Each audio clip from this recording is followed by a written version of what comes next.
परिचय। क्या तुम जानती हो कि भारत की भूमि सतह 43% मैदानों, 28% पहाड़ों तथा 30% से कम पर्वतों तथा पहाड़ों से घिरी हुई है? हाँ, तुम बिल्कुल सही कह रही हो। तथा कुल भूमि का केवल 62% भाग ही प्रयोग में लाया जाता है। स्थल मंडल जीवन को सहारा प्रदान करने वाला मुख्य तंत्र है तथा पृथ्वी की सबसे ऊपरी सतह मृदा कहलाती है। मृदा एक मुख्य प्राकृतिक संपदा है जो कि जीवित रहने तथा विकास के लिए आवश्यक है। भूमि का लगभग 4/5 भाग मृदा से ढका हुआ है। उद्देश्य। इस पाठ के अंत में आप निम्न करने में सक्षम हो जाएंगे: मृदा में खनिज की प्रचुरता को पहचानना, मृदा के प्रकारों को समझना, मृदा प्रदूषण को पहचानना, जैव रासायनिक चक्रण को समझना, जलीय चक्र का अध्ययन करना, नाइट्रोजन चक्र को समझना, कार्बन चक्र का अध्ययन करना, ग्रीन हाउस प्रभाव को समझना, ऑक्सीजन चक्र का अध्ययन करना, ओजोन परत की महत्ता को समझना। मृदा में खनिज की प्रचुरता। एक चित्र में जीवन की विविधता को निर्धारित करने वाली एक महत्वपूर्ण संपदा मृदा है। पृथ्वी की सबसे बाहरी परत को भूपृष्ठ कहा जाता है और इस परत में पाए जाने वाले खनिज जीवों को विभिन्न प्रकार के पालन पोषण करने वाले तत्व प्रदान करते हैं। लेकिन यदि ये खनिज बड़े पत्थरों के साथ संलग्न होते हैं तो ये जीवों के लिए उपलब्ध नहीं होंगे। हजारों और लाखों वर्षों के लंबे समयांतराल में पृथ्वी की सतह या उसके समीप पाए जाने वाले पत्थर विभिन्न प्रकार के भौतिक, रासायनिक और कुछ जैव प्रक्रमों के द्वारा टूट जाते हैं। टूटने के बाद सबसे अंत में बचा महीन कण मृदा है। वे कारक या प्रक्रियाएं जिनसे मृदा बनती है निम्न हैं। सूर्य दिन के समय पत्थर को गर्म कर देता है जिससे वे प्रसारित हो जाते हैं। रात के समय ये पत्थर ठंडे होते हैं और संकुचित हो जाते हैं क्योंकि पत्थर का प्रत्येक भाग असमान रूप से प्रसारित तथा संकुचित होता है। ऐसा बार बार होने पर पत्थर में दरार आ जाती है तथा अंत में ये बड़े पत्थर टूटकर छोटे छोटे टुकड़ों में विभाजित हो जाते हैं।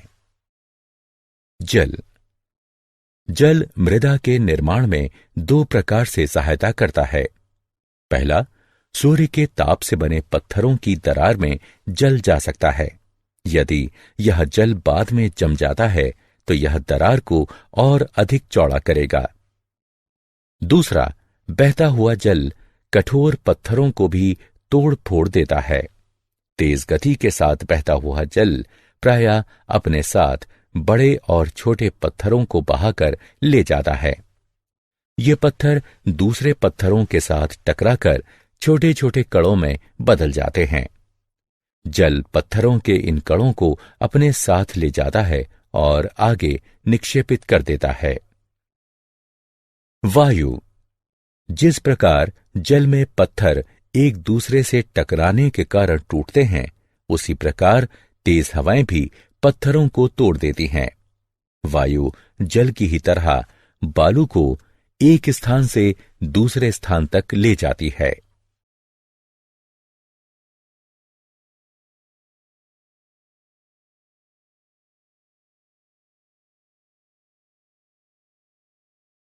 मृदा के प्रकार तथा भूमि प्रदूषण। मृदा एक मिश्रण है। इसमें विभिन्न आकार के छोटे छोटे टुकड़े मिले होते हैं। इसमें सड़े गले जीवों के टुकड़े भी मिले होते हैं जिसे ह्यूमस कहा जाता है। इसके अतिरिक्त मिट्टी में विभिन्न प्रकार के सूक्ष्म जीव भी मिले होते हैं। मृदा के प्रकार का निर्णय उसमें पाए जाने वाले कणों के औसत आकार द्वारा निर्धारित किया जाता है। मृदा के गुण को उसमें स्थित ह्यूमस की मात्रा और पाए जाने वाले सूक्ष्म जीवों के आधार पर निर्धारित किया जाता है। मृदा की संरचना का मुख्य कारक ह्यूमस है, क्योंकि यह मृदा को सरंध्र बनाता है और वायु तथा जल को भूमि के अंदर जाने में सहायक होता है। खनिज पोषक तत्व जो उस मृदा में पाए जाते हैं वह उन पत्थरों पर निर्भर करते हैं जिससे मृदा बनी है। किस मृदा पर कौन सा पौधा होगा, यह इस पर निर्भर करता है कि उस मृदा में पोषक तत्व कितने हैं, ह्यूमस की मात्रा कितनी है और उसकी गहराई क्या है। इस प्रकार मृदा की ऊपरी परत में, जिसमें मृदा के कणों के अतिरिक्त ह्यूमस और सजीव स्थित होते हैं, उसे ऊपरी मृदा कहा जाता है। ऊपरी मृदा की गुणवत्ता एक महत्वपूर्ण कारक है जो उस क्षेत्र की जैविक विविधता को निर्धारित करती है। आधुनिक खेती में कीटनाशकों और उर्वरकों का बहुत बड़ी मात्रा में प्रयोग हो रहा है। लंबे समय तक इन पदार्थों का उपयोग करने से मृदा के सूक्ष्म जीव मृत हो जाते हैं और मृदा की संरचना को नष्ट कर सकते हैं, जो कि मृदा के पोषक तत्वों का पुनः चक्रण करते हैं। ह्यूमस बनाने में सहायक भूमि में स्थित केंचुओं को भी ये समाप्त कर सकते हैं। अगर संपोषणीय खेती नहीं की जाए तो उपजाऊ मृदा जल्द बंजर भूमि में परिवर्तित हो सकती है। उपयोगी घटकों का मृदा से हटना और दूसरे हानिकारक पदार्थों का मृदा में मिलना, जो कि मृदा की उर्वरता को प्रभावित करते हैं और उसमें स्थित जैविक विविधता को नष्ट कर देते हैं, इसे भूमि प्रदूषण कहते हैं। मृदा के महीन कण प्रवाहित वायु या जल के साथ भी स्थानांतरित हो सकते हैं। मृदा के समस्त कणों के स्थानांतरित हो जाने पर कठोर पत्थर बाहर आ जाता है। इस प्रक्रिया में एक महत्वपूर्ण संपदा की हानि हो जाती है, क्योंकि पत्थर पर उर्वरता नगण्य होती है। इस प्रक्रिया को मृदा यानी भूमि का अपरदन कहते हैं। पौधों की जड़ें मृदा यानी भूमि के अपरदन को रोकने में महत्वपूर्ण भूमिका निभाती हैं। सतह पर पाई जाने वाली वनस्पतियां जल को गहरी परतों के अंदर ले जाने में भी महत्वपूर्ण भूमिका निभाती हैं। जैव रासायनिक चक्रण। जैव रासायनिक चक्रण ऐसे चक्रीय मार्ग हैं जिनके द्वारा रासायनिक तत्व यानी घटक पर्यावरण से जीवों में आते हैं तथा पुनः जीवों से पर्यावरण में वापस आ जाते हैं। जैव रासायनिक चक्रण इसलिए आवश्यक है क्योंकि इन तत्वों के संदर्भ में पृथ्वी तथा उसका पर्यावरण बंद तंत्र कहलाता है तथा इन तत्वों का पृथ्वी से बाहर कोई भी बहाव नहीं होता तथा उनकी मात्राएं सीमित होती हैं।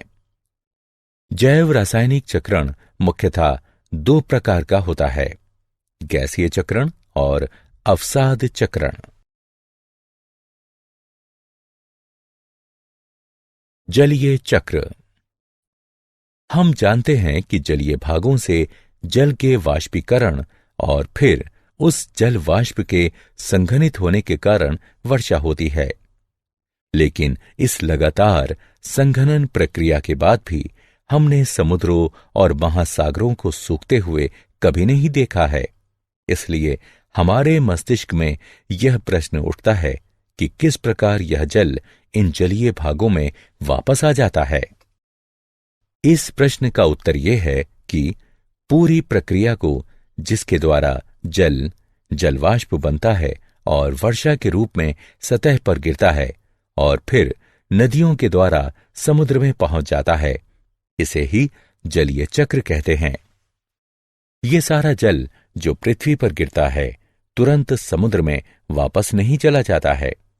इनमें से कुछ मृदा द्वारा सोख लिया जाता है तथा भूजल का कुछ हिस्सा बन जाता है।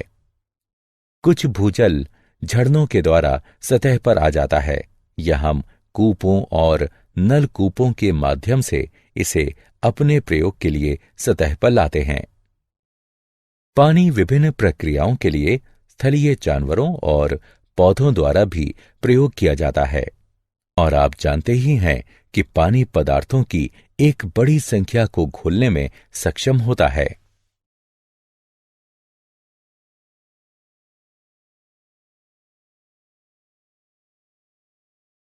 नाइट्रोजन चक्र।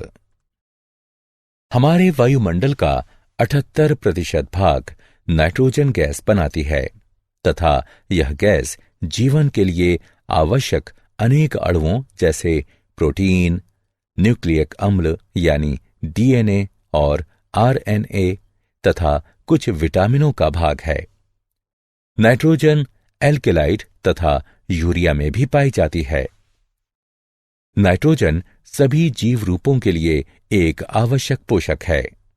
यद्यपि कुछ प्रकार के जीवाणु यानी बैक्टीरिया को छोड़कर दूसरे जीव रूप निष्क्रिय नाइट्रोजन परमाणुओं को नाइट्रेट्स तथा नाइट्राइट्स जैसे दूसरे आवश्यक अणुओं में बदलने में सक्षम नहीं हैं।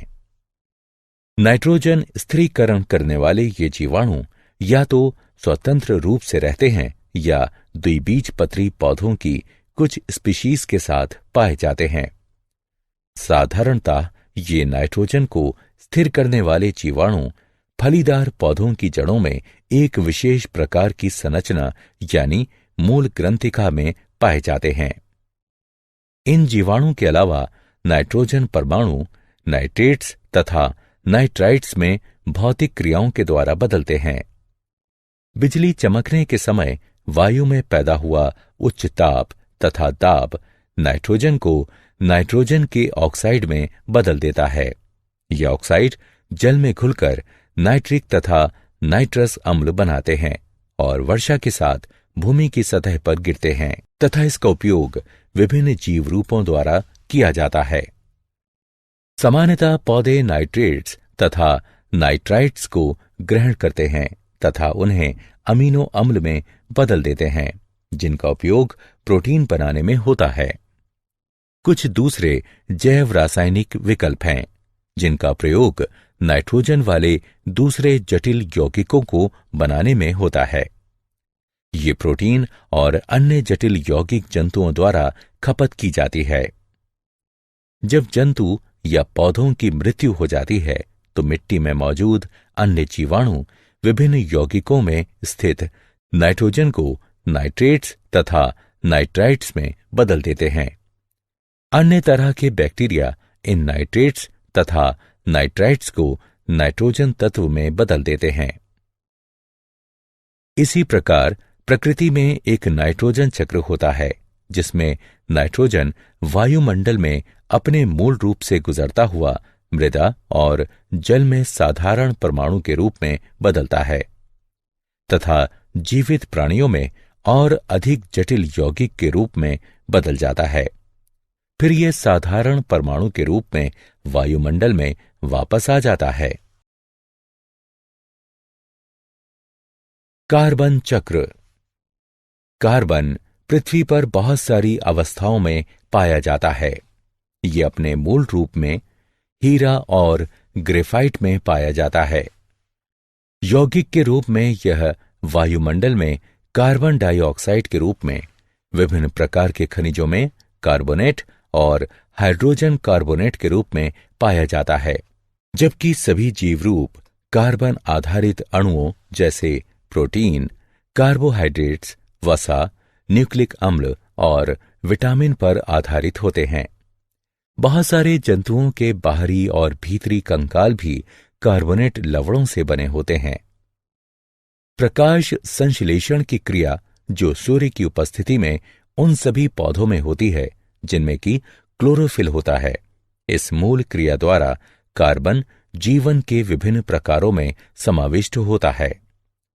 यह प्रक्रिया वायुमंडल में या जल में घुले कार्बन डाइऑक्साइड को ग्लूकोज अणुओं में बदल देती है। ये ग्लूकोज अणु या तो अन्य पदार्थों में परिवर्तित हो जाते हैं अथवा अन्य जैविक रूप से महत्वपूर्ण अणुओं के संश्लेषण के लिए ऊर्जा प्रदान करते हैं।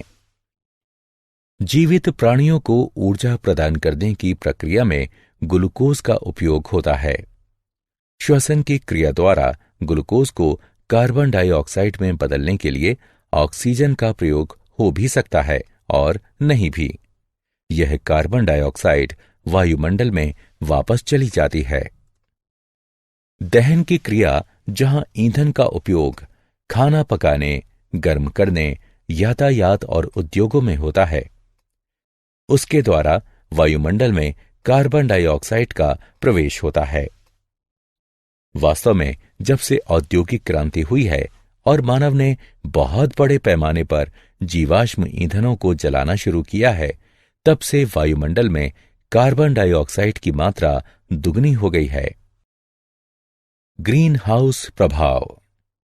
ग्रीन हाउस प्रभाव एक प्रक्रिया है जिसके द्वारा एक ग्रह की सतह से ताप विकिरण वायुमंडलीय ग्रीन हाउस गैसों द्वारा अवशोषित हो जाती है और फिर सभी दिशाओं में विकीर्ण हो जाती है।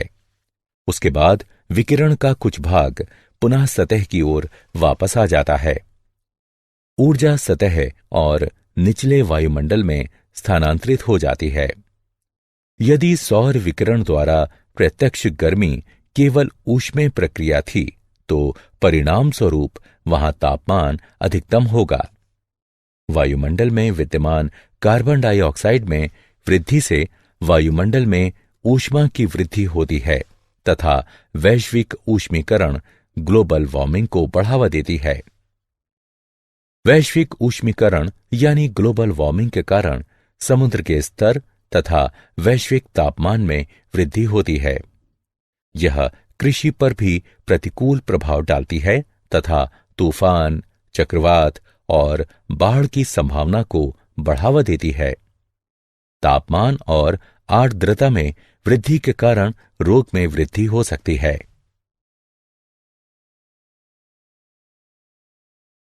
ऑक्सीजन चक्र।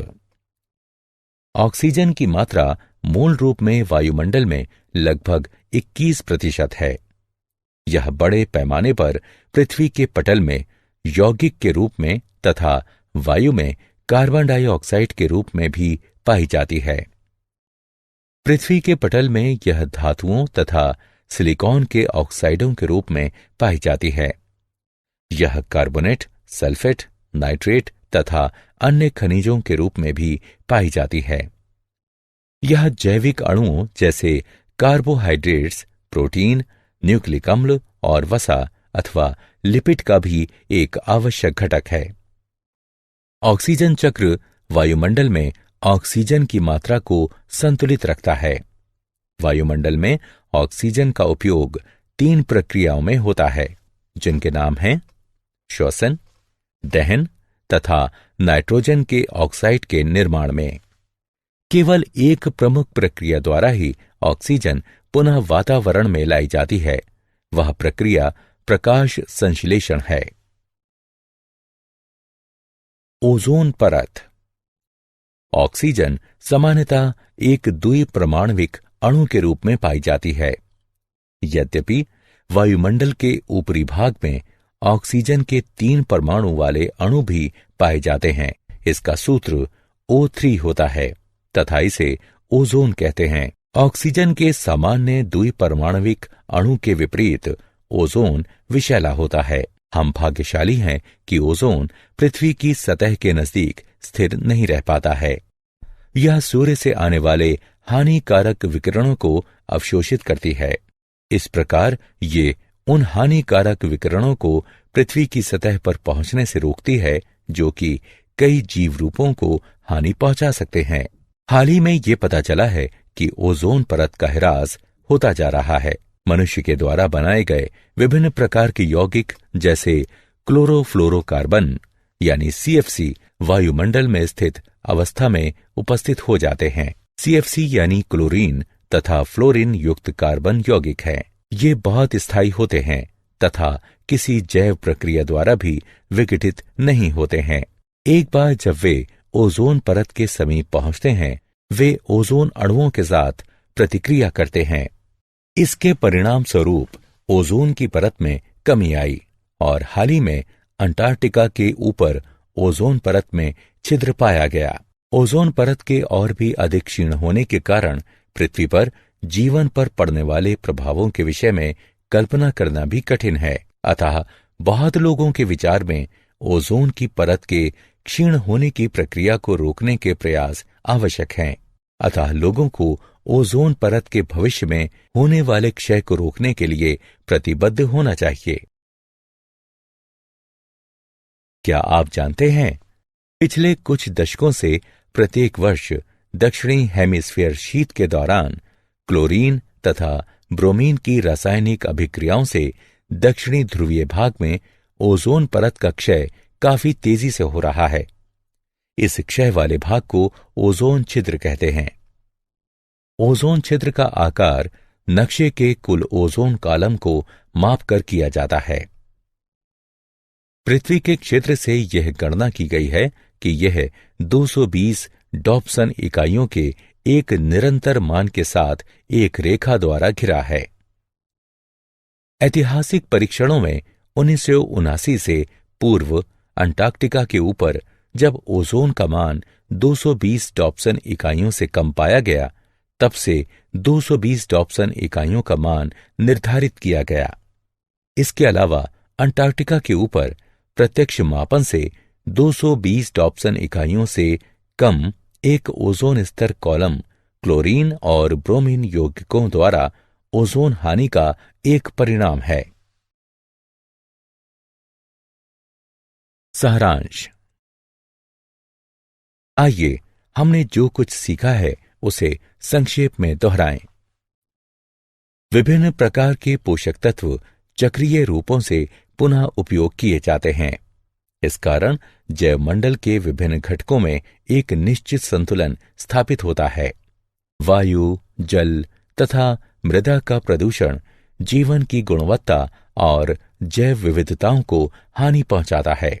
हमें अपनी प्राकृतिक संपदाओं को संरक्षित रखने की आवश्यकता है और उन्हें संपोषणीय रूपों में उपयोग करने की आवश्यकता है।